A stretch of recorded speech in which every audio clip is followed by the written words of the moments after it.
বিরুদ্ধে যেই কুলাঙ্গারে কথা বলবে সেই দিন চলে গেছে। নবীর বিরুদ্ধে যেই কুলাঙ্গারে কথা বলবে, যেই জবান দিয়ে কথা বলবে, মুসলমান তার জিহ্বারে টান দিয়ে ছিঁড়ে ফেলবে। ঠিক কিনা বলে বলো?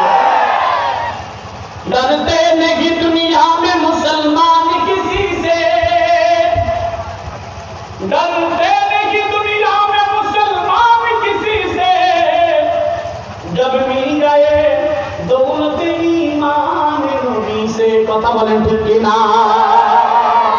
ও মুসলমান, মুসলমান তার জীবন দিতে পারে, তার রক্ত দিতে পারে, তার শরীরটাকে ক্ষত বিক্ষত করতে পারে, শহীদ হতে পারে, সন্তানকে বিধবা সন্তানকে দিন করতে পারে, স্ত্রীকে বিধবা করতে পারে, দেশ ছাড়তে পারে, গ্রাম ছাড়তে পারে, মহল্লা ছাড়তে পারে,